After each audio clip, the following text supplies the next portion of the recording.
8 ISV o CN o que o ISRP IDIRP IRDAO? A colunista Lisa Marie W. Leon S., abalada como todos nós diante do tiroteio na cidade de Nelton, no estado de Connecticut, viu-se refletindo sobre as dores da vida e as tristezas decorrentes dos relacionamentos próximos. Ela escreve: quando cresce, você se dá conta de que, às vezes, dizer "sinto muito" não é suficiente para consertar algo que tenha saído errado. Você aprende que às vezes precisa dizer "sinto muito" mesmo quando uma coisa não foi culpa sua. W. Lyons prossegue e descreve uma briga feia na qual se envolveu com uma melhor amiga de longa data. Trocamos palavras duras, no final, pedi perdão copiosamente, não porque achasse que estava errada, mas porque pensei que isso precisava ser feito para dar início à recuperação de nossa amizade. Sua amiga não pediu perdão. Disse que não havia sentido necessidade de fazê-lo.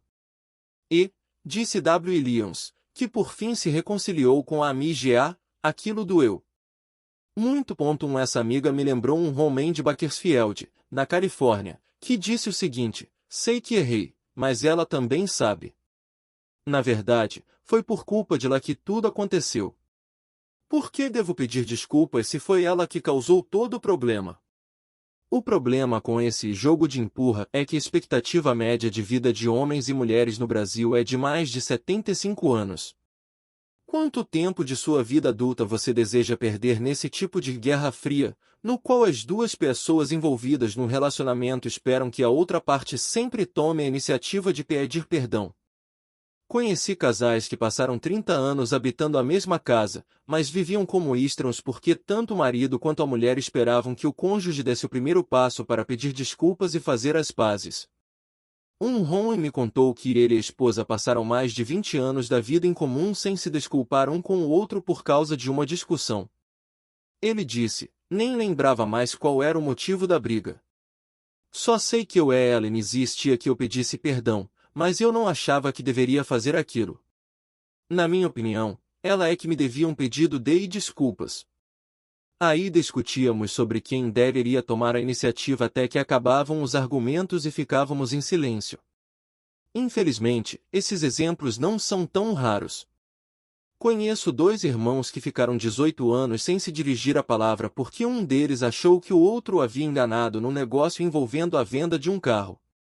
O que vendeu alegava: eu falei a verdade sobre o estado do carro.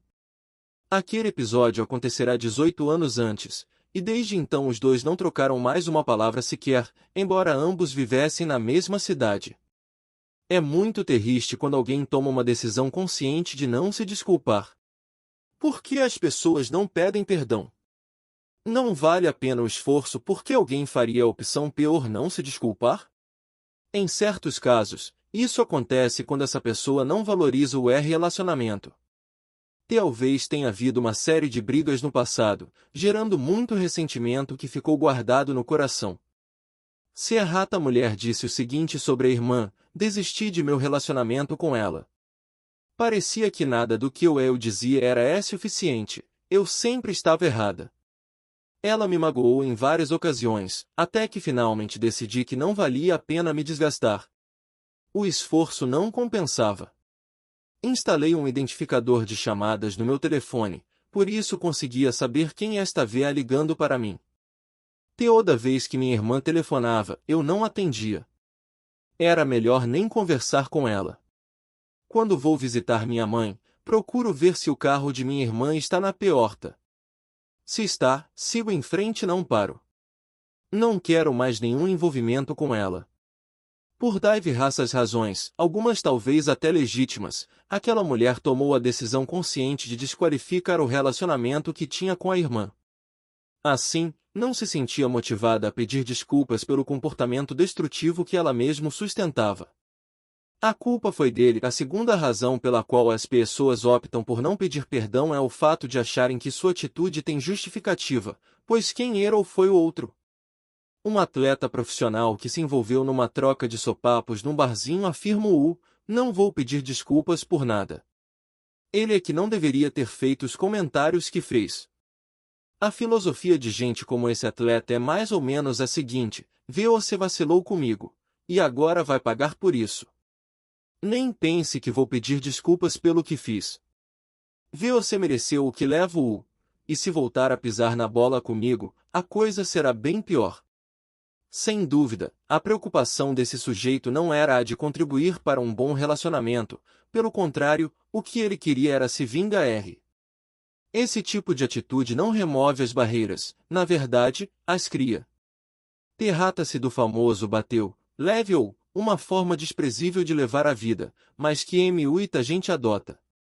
Ele contrasta com a seguinte orientação bíblica: nunca paguem o mal seu ou o mal, no que depender de vocês, vivam em paz com todos. Nunca se vinguem, pois assim dizem as Escrituras: a vingança cabe a mim, eu lhes darei o troco, diz o Senhor. RM 12.17 e 19. A pessoa que tenta justificar seu comportamento ruim só se consegue enganar a si mesma. O homem ou a mulher que acha que nunca deve pedir desculpas por nada que faz está vivendo num mundo irreal. A verdade é que, de vez em quando, todo anguindo fala alguma coisa rude, se critica outra pessoa ou diz o que não deveria dizer. Além disso, qualquer pessoa está sujeita a fazer algo que magoe a outra. Quem se recusa a reconhecer a necessidade de pedir perdão terá sempre dificuldade em manter bons relacionamentos. Nós deparamos várias vezes com esse tipo de atitude durante o tempo que dedicamos à nossa pesquisa. A seguir, relataremos algumas coisas que ouvimos ao elaborar esse estudo. Betsy, que vive em Birmingham, contou: nosso relacionamento já dura 10 anos, e nesse tempo aprendi que não posso esperar pedidos de perdão. Já tentei forçar a barra com meu marido, mas toda vez que ele se desculpava, nunca era uma iniciativa sincera. Não havia arrependimento de verdade. Ele diz que nunca faz nada que justifique um pedido de desculpas. Por isso, acabei aceitando o fato de que nunca conseguirei convencê-lo. Ele jamais me pedirá perdão por nada. Só espero que as coisas não piorem com o tempo. Marta, da cidade de Bangor, no Maine, afirmou: meu marido é uma pessoa que fala pouco. Nem consigo me lembrar de alguma vez na vida que ele tenha pedido desculpas por alguma coisa. A família dele nunca resolvia os problemas que enfrentava. Por causa disso, há muita mágoa e ressentimento, e isso se reflete em nosso relacionamento. Muita coisa foi jogada para baixo do tapete. Não somos exatamente uma família, apenas vivemos juntos, mantendo as aparências. Eu me sinto como se nosso relacionamento fosse uma grande hipocrisia. É boa me deixar claro que não se trata apenas de um problema com os homens. As mulheres também podem se recusar a dizer sinto muito. Por exemplo, John, que vive na cidade de Clovis, no Novo México, fez este relato: embora eu saiba que minha esposa comete vários erros, ela sempre dá um jeito de fazer com que eu me sinta culpado por tudo. Quando penso que ela está prestes a pedir perdão, descubro em seguida que não há a menor intenção de se desculpar. Pelo contrário, ainda coloca a culpa em mim por seu comportamento ruim. Aí, para resolver o problema, eu deixo para lá e a perdoo por conta própria. Só que esse não é um pedido de desculpas satisfatório. Já Mark, de Indianápolis, contou: minha esposa nunca se desculpa por nada, a não ser quando faz alguma coisa muito ruim. Mesmo assim, não sinto muita firmeza no pedido de perdão. Encontramos com frequência pessoas cuja consciência foi treinada para jogar a culpa dos erros que elas cometem sobre os outros. Na verdade, trata-se de gente insensível, pois é incapaz de reconhecer os próprios deslizes. O vício secreto de Dave, a consciência insensível, costuma andar de braços dados sem uma fraca autoestima. Pessoas assim podem ter sido ensinadas pelos pais que pedir perdão é uma indicação de fraqueza. Esses mesmos pais podem enfrentar um problema sério de comprometimento da autoestima. Eles costumam culpar os filhos por todo tipo de problema que a família enfrenta. Como consequência dessa postura, a autoestima dos filhos também fica comprometida, algo que eles passarão para as gerações seguintes. Por causa do esforço desesperado que empreendem para se tornar pessoas de valor, e por acreditarem que pedir desculpas é sinal de fraqueza, também tendem a culpar os outros por quaisquer problemas de relacionamento que venham a enfrentar. Via de regra, gente que sofre com autoestima fraca, que joga a culpa dos erros que comete sobre os outros e que demonstra forte aversão à ideia de pedir perdão precisa passar por aconselhamento para aprender a lidar com esses problemas tão enraizados e que se manifestam no modo de pensar, no comportamento e nas emoções. O que essas pessoas não sabem é que a iniciativa de pedir desculpas fortalece a autoestima. O homem e a mulher capazes de assumir a responsabilidade pelos erros que cometem são respeitados e admirados. Esse respeito e essa admiração ajudam a fortalecer a autoestima dessas pessoas. Por sua vez, aqueles que procuram esconder ou justificar seu comportamento ruim quase sempre perdem o respeito dos outros. Com isso, tornam o problema da fraca autoestima ainda mais grave e complicado de resolver. No entanto, aqueles que passam por esse ciclo negativo encontram dificuldade de compreender essa realidade. Dave e Janete são casados. Eles já sofreram prejuízos consideráveis em seu relacionamento. Quando chegaram ao consultório de Jennifer para passar pela primeira sessão de aconselhamento, Dave mencionou que fora viciado em pornografia, mas estava em processo de recuperação desse hábito tão nocivo. Janete disse que se sentia muito magoada não apenas com as perdas recentes, mas também com o longo histórico de envolvimento do marido com o vício secreto. Ele já apresentou um pedido de desculpas convincente por todos os problemas que o vício em pornografia causaram a vocês? Eu, Jennifer, perguntei. Eles ficaram em silêncio por algum tempo, até que Dave começou a explicar. Bem, eu já disse a ela que sentia muito por ter aquele vício, mas nunca entrei em detalhes, pois sempre achei que a conversa seria muito desagradável. Dave era como um camundongo preso numa ratoeira, não tinha interesse em se complicar ainda mais, pois isso evitava falar das coisas erradas que fizera. E eu queria ajudá-lo a ver que, por ironia, deixar de conversar sobre o sofrimento que o vício causava a Janete só servia para prolongar ainda mais a dor da esposa. Expliquei o conceito de equilíbrio da balança da justiça aos dois, que quando Janete ficou sabendo de seu vício relacionado à pornografia, foi como se a balança que mantém o casamento equilibrado quebrasse. O lado dela foi parar no chão. Ela se sentiu muito mal, triste, sozinha, com raiva e medo. Não sabia se poderia confiar de novo em Voque. Seu jeito costumeiro de pedir desculpa não era suficiente para reequilibrar o relacionamento. Janete continua se sentindo muito magoada e assustada.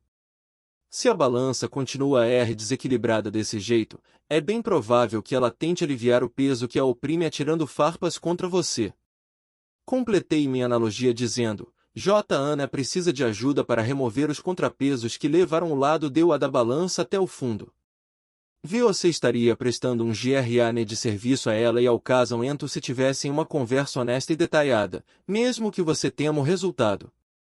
Geralmente, as pessoas a quem você pede desculpas dessa maneira acham o contrário. Ao livrar o cônjuge do peso da mágoa e reafirmar seu compromisso, ele passa a ser grato.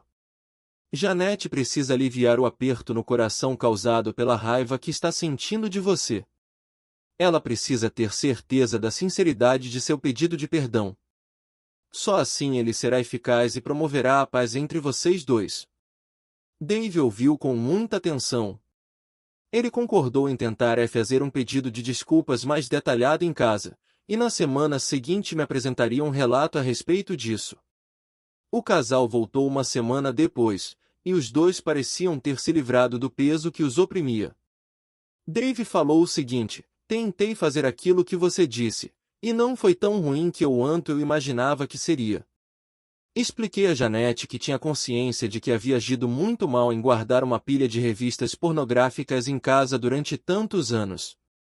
Disse a ela que sentia muito pelo fato de nossos filhos terem encontrado essas revistas e pelo prejuízo emocional que deve ter causado a eles. Aproveitei para entrar em outros detalhes, como meu remorso por ter feito Janete se sentir tão mal como mulher e minha traição à confiança dela, pois eu sustentava uma mentira. Dave estava se sentindo tão bem pela ousadia que demonstrou ao tomar aquela iniciativa e pela liberdade que passou a experimentar que aconselhou um amigo a fazer o mesmo. Já expliquei aquele conceito do equilíbrio da balança da justiça a um amigo meu. Ele também precisa pedir perdão à esposa, e me contou que está disposto a fazê-lo agora. Por fim, falei com Janete. Como você se sentiu ao ouvir o que Dave tinha para lhe dizer? Foi um grande passo na vida dele, ela respondeu.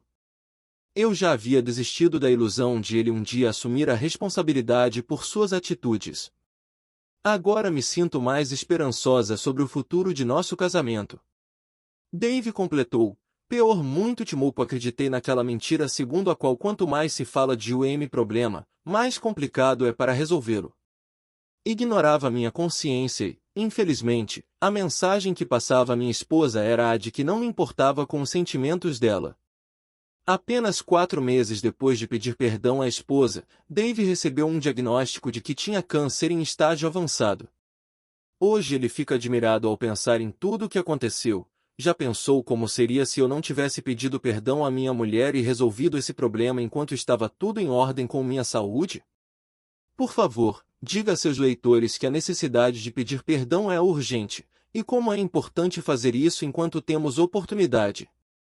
E se eu não conseguir aprender uma nova linguagem? Outra pergunta que ouvimos repetidas vezes foi essa: e se eu não conseguir assimilar com facilidade a linguagem do perdão da outra pessoa? É verdade que algumas pessoas terão mais dificuldade que outras para usar determinadas linguagens do perdão. Isso tudo tem a ver com o histórico pessoal e com o que aprendemos tanto na juventude quanto na vida adulta. A boa notícia é que todas as linguagens do perdão podem ser aprendidas. Portanto, queremos lhe apresentar algumas pessoas que aprenderam a usar uma linguagem do perdão com a qual não tinham a menor intimidade. A maioria delas reconheceu que, a princípio, não ficou muito à vontade, mas demonstrou a capacidade que o ser humano possui de aprender novas linguagens. Sinto muito por a ter entristecido ao refletir sobre casamento. James participou de um de nossos seminários junto com a namorada, Serena. Depois de preencher os questionários sobre perdão, ela contou a ele que o que mais precisava ouvir num pedido de perdão era "sinto muito". Mais adiante, James procurou a mim, Gary, e disse que não sabia se já tinha dito essas palavras alguma vez na vida.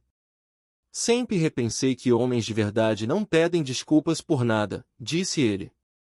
Eu respondi, permita-me fazer uma pergunta. Você já fez alguma coisa na vida da qual se arrependeu de verdade? Falo daquele tipo de coisa que, depois de fazer, você fica pensando, quem dera eu não tivesse feito isso. É sim, já, ele concordou. Fiquei bêbado na noite anterior ao enterro de minha mãe. Por causa disso, no dia do funeral, inarei uma tremenda ressaca. Nem me lembro muito de como foi a cerimônia. Como você se sentiu depois disso? Perguntei. Muito mal sentia como se tivesse desonrado minha mãe. A morte dela me deixou muito abalado. Éramos muito chegados, e eu podia abrir meu coração quando conversava com ela. Acho que eu estava tentando afogar minha tristeza, mas bebi muito além da conta. Sei que aquilo provavelmente a teria deixado bem triste. Ela sempre me dizia que evitasse os excessos com a bebida. Minha expectativa era que as pessoas que estão no céu não soubessem o que acontece com as que estão aqui na terra, pois eu não queria magoar minha mãe. Suponhamos, por um momento, que as pessoas no céu saibam o que acontece na terra, e que sua mãe estivesse mesmo decepcionada com seu comportamento e suas atitudes. E suponhamos que você tivesse uma chance de conversar de novo com ela. O que diria? Os olhos de James se encheram de lágrimas, e ele respondeu, eu diria a ela que sinto muito por a ter entristecido. Eu não deveria ter ido ao bar. Eu diria à minha mãe que a amava demais, e pediria a ela que me perdoasse. Coloquei meu braço sobre os ombros dele e disse, você percebeu o que acabou de fazer? Ele balançou a cabeça, concordando. Sim, sei. Acabei de pedir perdão à minha mãe. E me sinto muito bem. O senhor acha que ela conseguiu me ouvir? Acho que ouviu, sim. E acho que já o perdoou. Por alguns instantes, James não conseguia falar. Ah, puxa vida! Eu não queria chorar. É outra coisa importante que precisamos ver. Você foi ensinado que um homem de verdade não chora, não é? Isso mesmo. James, você recebeu muitas informações equivocadas durante esses anos todos, eu disse.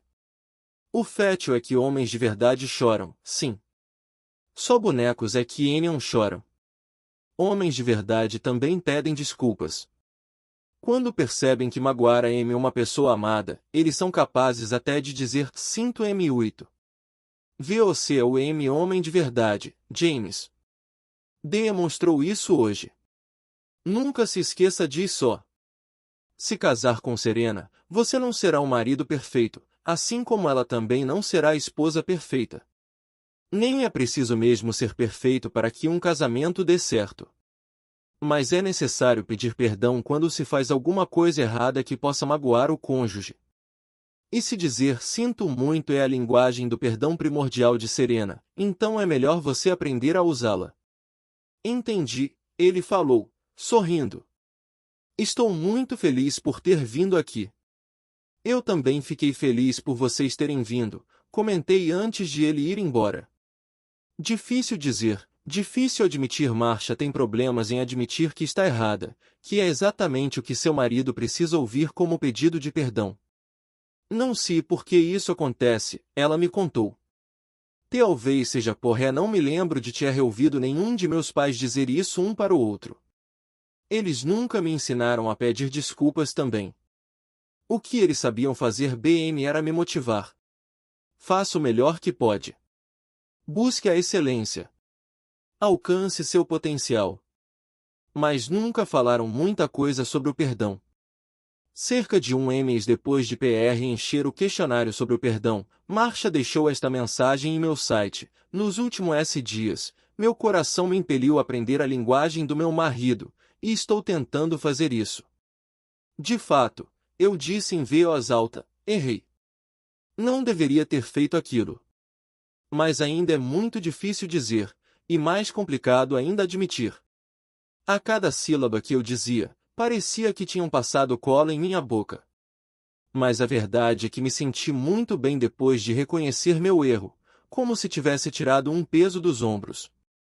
Marcia é prova viva de que aprender a usar a linguagem do perdão da outra pessoa nem sempre é fácil. Ela identificou algumas razões pelas quais certas pessoas acham isso tão difícil: a falta de exemplos na convivência entre os pais e o fato de eles não ensinarem a importância do perdão. Na verdade, pedir desculpas não é uma atitude que tenha feito parte de sua experiência. No entanto, depois de adulta, ela estava disposta a reconhecer que suas palavras e seu comportamento nem sempre demonstravam carinho e amor. Em vez de tentar justificar aquelas atitudes, ela optou por usar a linguagem do perdão do marido. E isso começou a fazer uma grande diferença na qualidade do relacionamento do casal.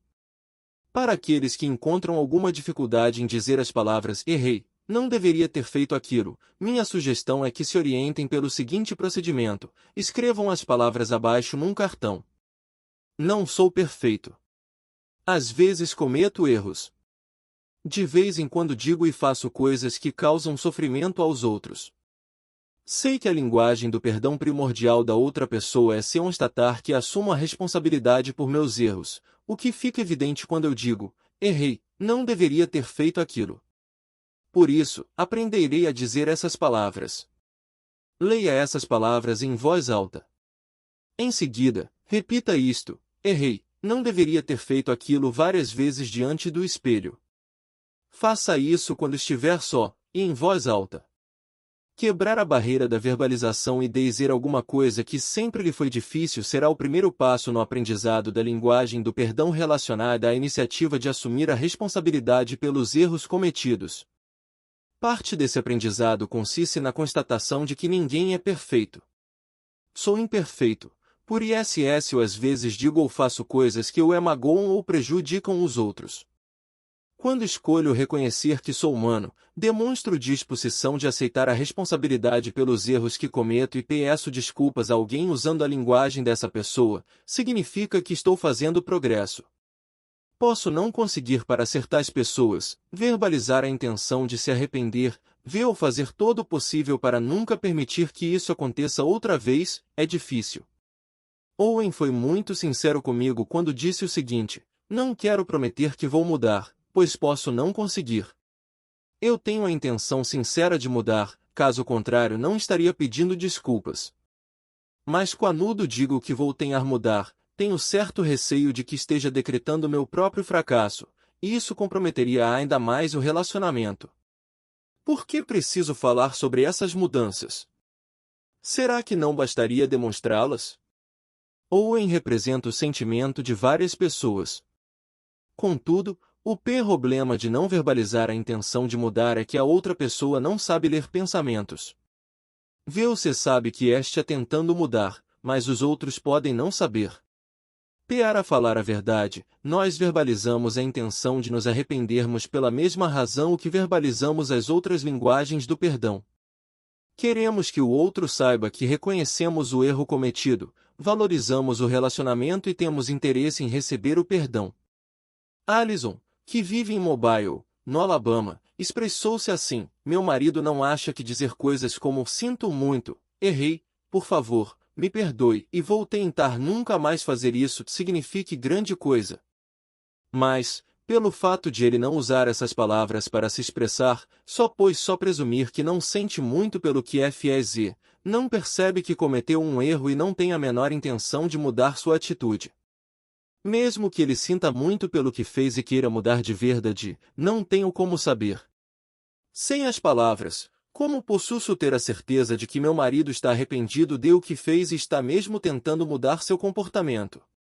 Para mim, arrependimento é a linguagem do perdão primordial, e se descubro que meu marido está, pelo menos, tentando mudar, me disponho a perdoá-lo.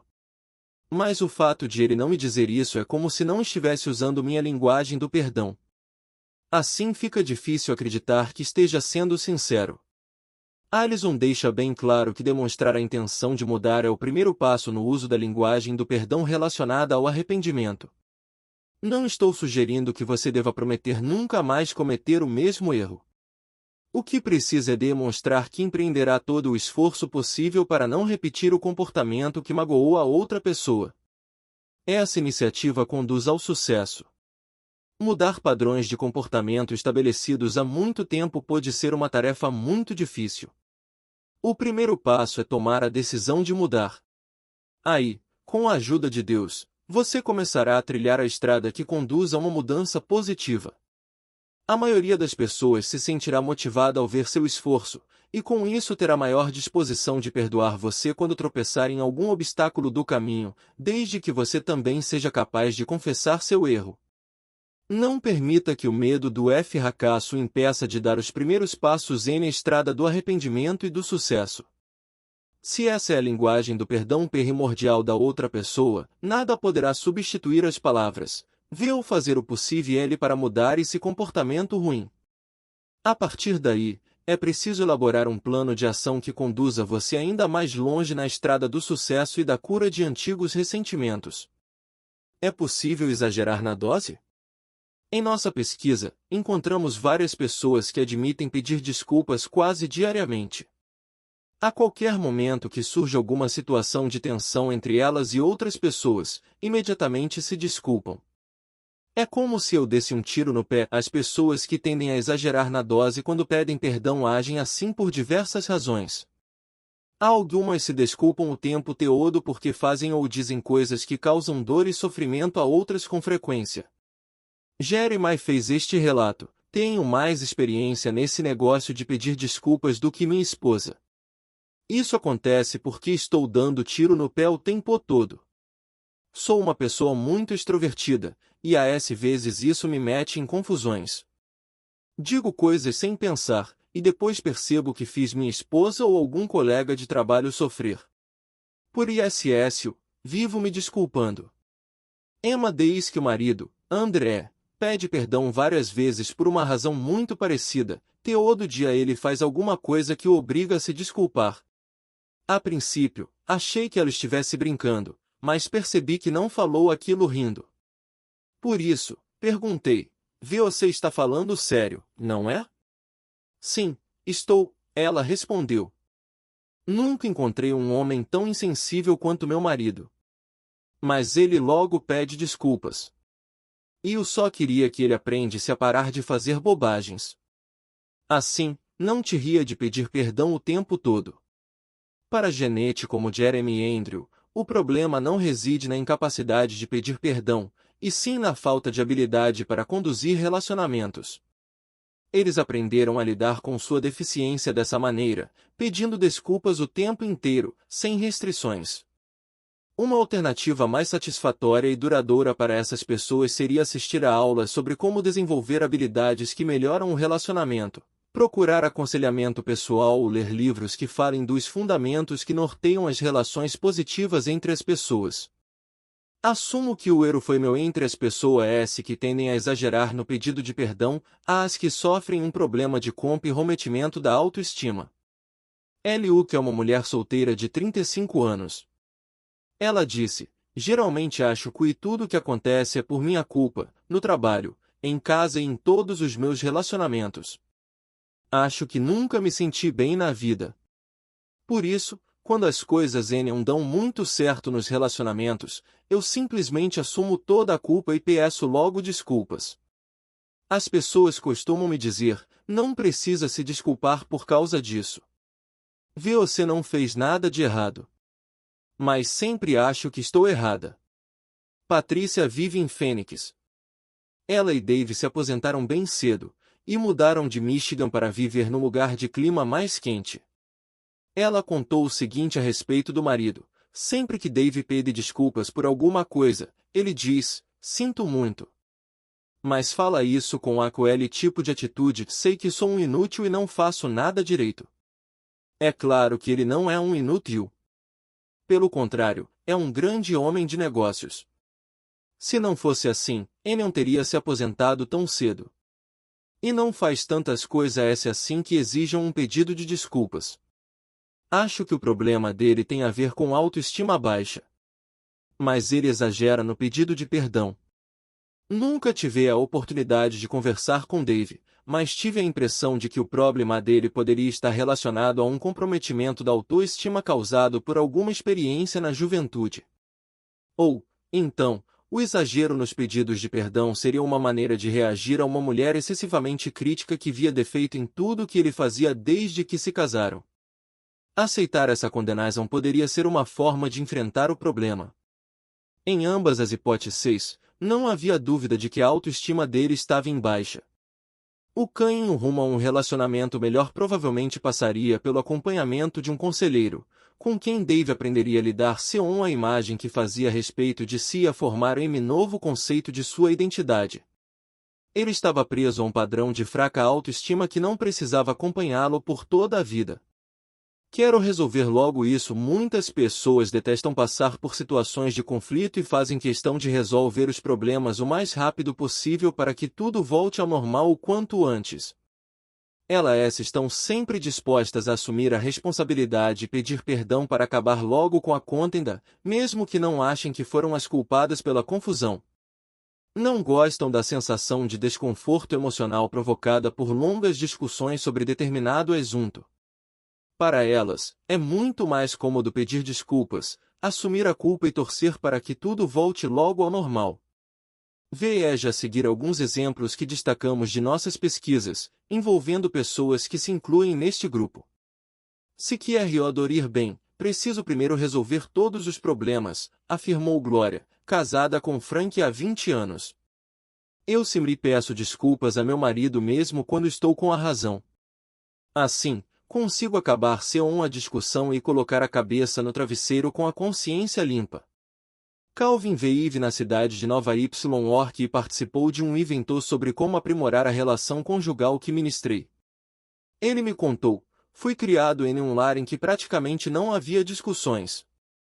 E raro ver meus pais brigando por causa de alguma coisa. Por isso, quando fico bravo ou me decepciono com algo que acontece, sinto que preciso pedir desculpas para que tudo fique bem outra vez. Cresci num ambiente católico, e adorava o sacramento da confissão. Eu me sentia muito bem quando verbalizava minhas confissões e era perdoado. Jonathan tem 30 anos e é casado há 2. Ele adora a profissão que exerce. Não preciso me dar bem o tempo todo, e nem gosto de confrontos. Minha tendência é pedir perdão até quando a culpa pelo problema não é minha, pois não quero perder tempo com discussões. Acredito que eu seja um cara de paz, que não gosta de confusão. Foi interessante descobrir que, para muitos casais, aquele que pede desculpas com mais frequência é considerado o melhor nesse quesito, mesmo quando a culpa não é dessa pessoa. Fiz a seguinte pergunta a Suzane: quem é melhor nesse negócio de pedir desculpas, você ou seu marido? Meu marido é, disparado, melhor do que eu nisso, ela respondeu.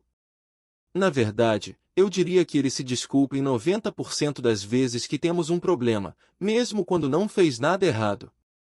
Ele quer que vivamos em paz, por isso costuma ser quem toma a iniciativa. Uma paz que leva ao ressentimento. Pessoas como essas e milhares de outras desejam manter a paz a qualquer preço. Se for para acabar com uma discussão ou situação de ser conflito, elas preferem assumir uma culpa que não têm. A tranquilidade emocional é mais importante do que ter razão. Isso pode até parecer um traço de caráter admirável, mas costuma alimentar ressentimentos. Kim e Matt são casados há 15 anos. Vive nas imediações de Williamsburg, no estado de Virgínia. Ela contou o seguinte: sou a pessoa que mais pede desculpas em nosso casamento. Matt não é muito bom nessa coisa de verbalizar os sentimentos. Para resolver sem demora todo tipo de problema ou situação que cause saia justa, eu costumo encerrar as discussões pedindo desculpas. É uma maneira de fazer com que as coisas voltem ao normal. Geralmente guardo para mim os sentimentos ruins porque preciso pedir perdão, mesmo não sendo eu a causadora do problema. Esse tipo de ressentimento represado costuma criar distanciamento emocional entre as pessoas. Externamente, tudo parece estar mais ou menos em ordem, por dentro, porém, uma bomba está prestes a explodir. Se alguém sente que esse tipo de ressentimento está sendo incubado no coração, é hora de buscar a ajuda de um conselheiro, de um pastor ou de um amigo de confiança. Quando esse ressentimento deixa de ser processado, o relacionamento pode seguir uma trilha de destruição. A paz a qualquer preço não é o caminho natural dos relacionamentos autênticos. Fale sobre o assunto. Você já teve de optar por esperar para pedir perdão em vez de fazê-lo imediatamente? Como isso afetou o relacionamento? Por que devo pedir desculpas se foi ela que causou todo o problema? Disse o homem no início deste capítulo. O que você diria a ele? Muitas pessoas desenvolvem uma consciência insensível com o passar do tempo e deixam de considerar que seja errado aquilo que fazem. Você já experimentou isso em sua vida? E na vida daqueles que são próximos a você?